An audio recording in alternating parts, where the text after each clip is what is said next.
Hello friends, it is Miss Victoria, and today we're going to talk about Robert Frost's poem, The Road Not Taken, and how it may have killed a man. Before we go into the meaning of the poem and that weird backstory, I'm going to read the poem for you all. The poem begins like this. Two roads diverged in a yellow wood, and sorry I could not travel both and be one traveler. Long I stood and looked down one as far as I could, to where it bent in the undergrowth. Then took the other, as just as fair, and perhaps the better claim, because it was grassy and wanted wear. Though as for that, the passing there had worn them really about the same. And both that morning equally lay, in leaves no step had trodden black. Oh, I kept the first for another day. Yet knowing how way leads on to way, I doubted if I should ever come back. I shall be telling this with a sigh. Somewhere ages and ages hence, two roads diverged in a wood, and I took the one less traveled by.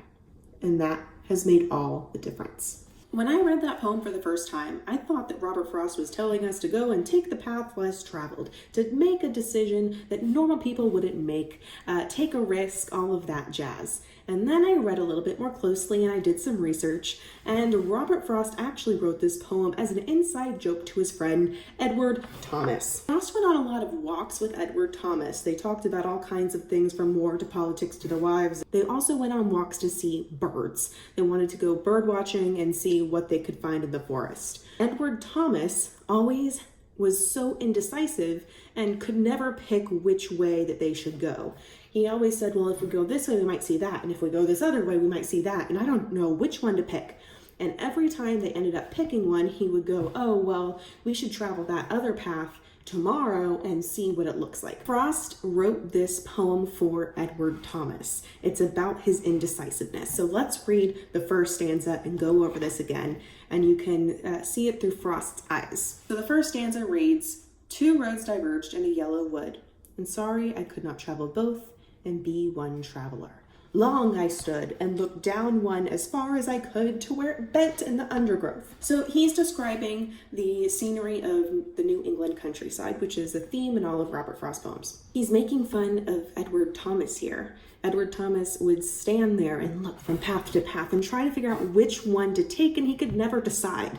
He always felt torn to go both ways, but he's only one traveler, so he can only go one path.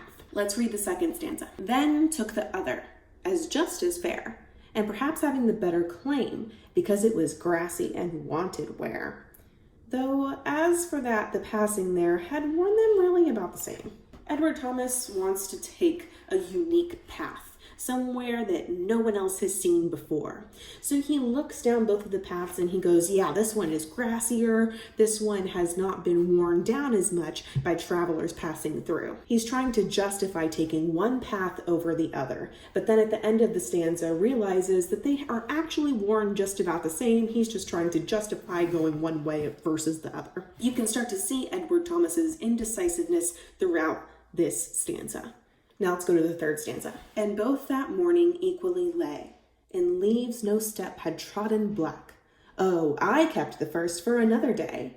Yet knowing how way leads on to way, I doubted if I should ever come back. So generally when you take a path in the woods, it leads to more paths in the woods. There's going to be more forks in the road. So this could be not just about a literal walk in the woods, this could be about decisions in life. For example, in college, you can choose to be a lot of different majors. If I got 3 years into the education program, it's very unlikely that I'm going to go back and go and choose a medical profession after 3 years of education instruction. Edward Thomas is fooling himself by saying that he will save the first for another day. Robert Frost knows that once you choose one path, you generally have to stick to it. Now let's read the last stanza. I shall be telling this with a sigh, somewhere ages and ages hence.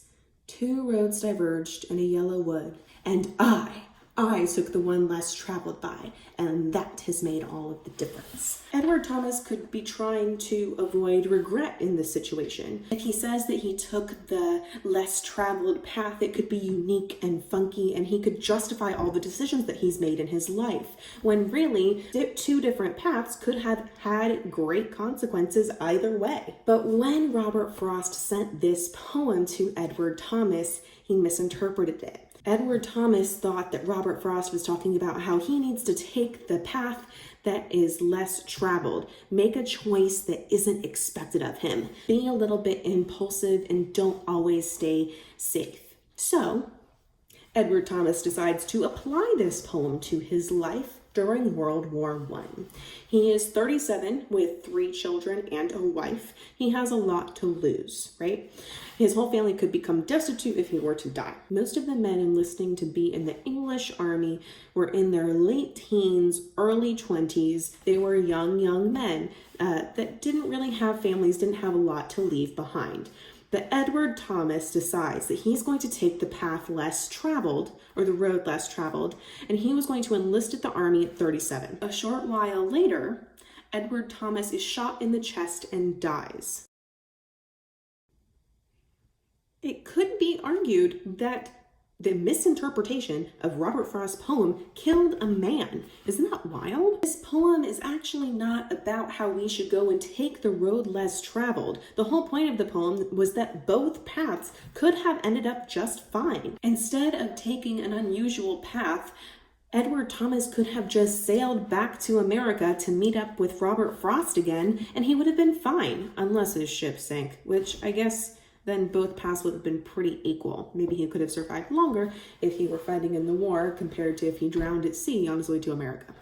But more traveled road in this case would have been fleeing to another safer country instead of staying in a more dangerous country that is war-torn. All right, friends, I have a question for you, and I want you to leave your answers in the comments below. Do you think that you should take the road less traveled by, the different path than what everyone else is taking? Or do you think that usually it's right to take the path that is heavily traveled because it's safer and it's tested?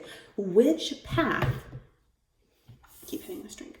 Which path is the right one? Have you ever been in a situation where you had to choose between two paths, two metaphorical paths? It could have been a large decision that you had to make. Leave it in the comments below. I want to hear your opinions. All right, friends, have a great week. And if you have any comments or questions, leave them in the comment section below, and I will be happy to answer anything that you have for me. See you next time, friends. Bye.